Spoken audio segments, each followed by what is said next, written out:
of the things when you talk about places that you can buy a practice, this also goes, once again, if you're looking to sell practice, what are your options? And so for those that maybe are working for the practice currently, you can always look at obviously the practice that you're working for. The advantages is that you know what's under the hood of a practice. It's kind of like that, that whole mentality of you know what's going on in the practice, so you know some of the ins and outs and some of the faults of the practice that you're currently working for. Some of the disadvantages on that, however, would be so reluctance to bargain. I see this quite a bit when we're talking between buyers and sellers. If you're talking to I had a call the other day that was regarding an associate that he was looking to buy a practice, and one of the things you typically hear is you say, I've been working for him for 10, 15 years or so, and I really want, it's all in good faith. I really respect the owner.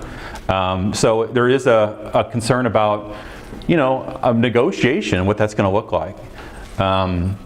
And same way on the seller side is that you really truly want somebody that's been working hard for you for years to actually be able to own this practice. You know it's your succession plan, but how do you bargain and get a fair price for the practice when you're when you're going through this process, and still keep that friendship or that mentorship that you've had over the years intact.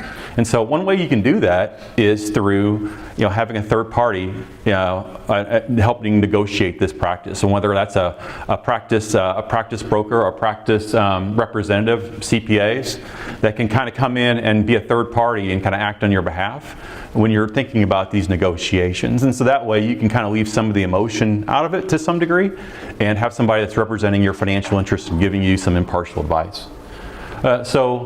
So when you're thinking about buying a practice, one place is obviously purchasing the practice you're working for, but number two, you can use a practice broker as well. We have a couple that are in the exhibit hall today.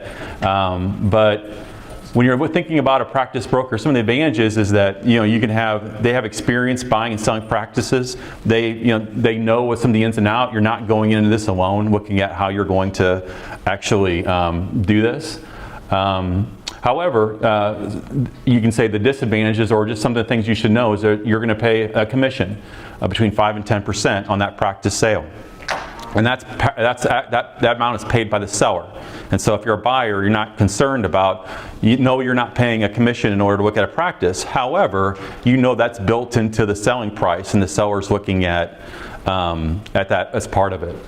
Now, the idea, if you're looking at selling a practice, if you're going to use a practice broker, the idea should be, okay, well, I'm going to get more visibility for my practice, and so therefore I should be able to retain a higher price for my practice, hopefully, and then therefore that will help cover that commission cost.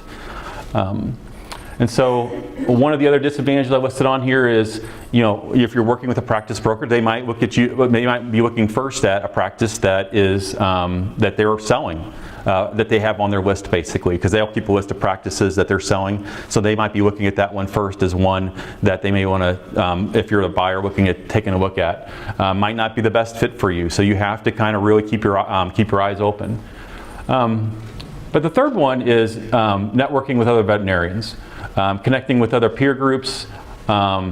If you're looking to buy a practice, is there anyone that's in your network that's looking to buy a practice soon? So it works the same way if you're a seller. Yesterday we had a sole owner practitioner come up and talk, and he was having a conversation. He's saying, I have my practice listed with a broker. However, I just want to let you know that my practice is for sale, and this is my practice. And here's the thing: is that maybe it's not something that I immediately have an answer for, but he's letting people know ahead of time that this is where I'm at, and the more people that you have and be able to know about that you're either trying to sell a practice or that you're trying to buy a practice, the more opportunities that you have, and the more visibility that you have when it comes to when you're ready to pull that trigger. I know just from personal experience, when I was looking, we've bought 3 practices for our accounting firm at this point, and I know that one thing that I did quite a bit when I was looking at expanding my practice was I was going out there and talking to the people in the association, asking them just learning their story, learning about their practice, seeing if it's something that that we'd be interested in working with. And so that networking is invaluable when you're looking to buy or sell practice. And all three of these can be excellent areas that you can take a look at, and there's more. But it's a matter of just getting out there, knowing that you might be on that cusp of either buying or selling, and then being able to start just getting out there and looking at these different areas that and doing your due diligence in all of them.